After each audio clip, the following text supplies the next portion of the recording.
Wel, croeso nôl, chi'ch dwy, da chi wedi bod i ffwrdd a wedi dod yn ôl ac yn enghraifft gwych o'r math o bobl da ni eisiau gweld yn ôl yn Rhanbarth trwy'r ymgyrch Dewch yn ôl. Felly, be di'r hanes? Nes I adael I weithio yn Gaer pryd o'n i'n 23-24 achos o'n i'n convinced yn pen fi sa ddim cyfleoedd yn Gogledd Cymru. Gwni fel, especially yn y maes marchnata cyfathrebu, gwni fel, dwi'n dior o mynd.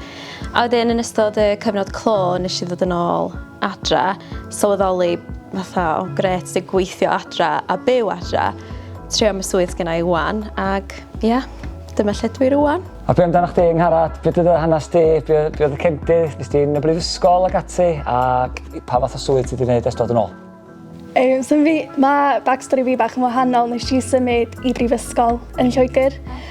Ond o gynna I'r un meddwl o sam cyfleoedd yn Gogledd Cymru, so sam cyrsiau iddo fi yn Gogledd Cymru, so fe rai fi symud I rwle arall I gael y profiadau ac I cael y cyfleoedd swn isio. So dyna nes I. A wedyn pryd o'n i'n dod I gorffen yn gradd, ac oedd ffrindiau fi gyd yn chwilio am swyddi gradd, ac nes I just penderfynu, ti'n be, dwi'n mynd I sbio beth sy'n yna yn Gogledd Cymru, achos o'n i'm yn convinced efo'r cyfleoedd oedd yn Lloegr. O'n i'm yn teimlo bod y cyfleoedd yna yn addas I fi. So o'n I eisiau dod nôl I Cymru, ac o'n i'n methu Cymru.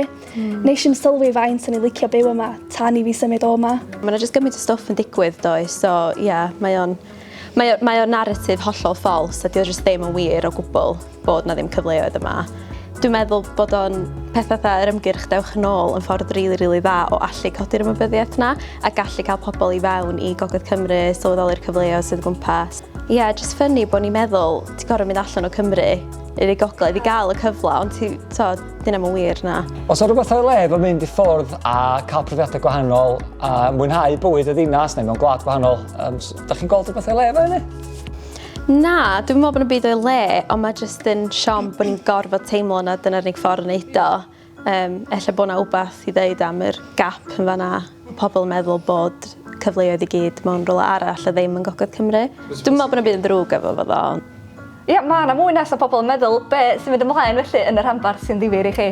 Wel, yn amlwg, dwi'n meddwl bod M-SParc yn ffantastig o ran y cyfleoedd ych chi fo ar y funud. Fatha, wel, o'n I jyst, ti'n bod yr academi, yr hack, academi sgiliau, a dyn yr hack iechyd, yna dwi'n dweud o'n iawn. Pethau fel yna'n rili ffantastig, ond fel ffordd bach allan fwy biased, mae gennym ni lot o bethau yn mynd ymlaen efo Uchelgais Gogledd Cymru, efo'r cynllun twf, prosiectau'n dod yn ei blaenau efo cyfleoedd sy'n mynd I ddod allan o hynny hefyd. Yn amlwg, ddim eto, ond dros yr 10-15 mlynedd nesaf, definitely fydd yna gyfleoedd, ddim just swyddi, ond cyfleoedd supply chain a pethau fatha hyfforddiant felly hefyd.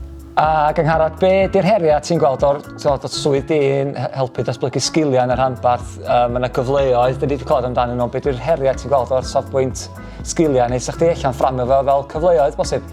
Wel, swn I dweud un o'r problemau mwyaf sgynnon ni ydy pobl fatha ni yn dweud o does na'm cyfleoedd yn Gogledd Cymru, so dyn ni'n colli'r talent yna.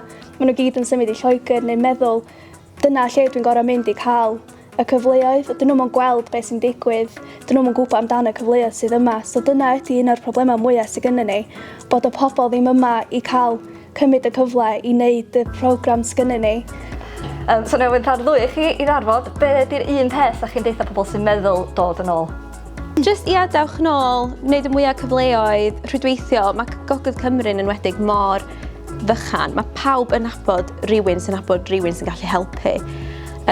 Mae bron iawn bod y Gogledd Cymru yn unigryw yn dweud fatha, mae bod yn rhan o'r gymdeithas ac yr ardal yma yn rhywbeth special, so dewch. Swn i'n cytuno fe Erin, definitely dewch yn ôl. Mae yna lot mwy o gyfleoedd yma na ydych chi feddwl, a mae yna gymaint o opsiynau gwahanol mewn sectorau gwahanol, so chi'n synnu faint sy'n yna yma.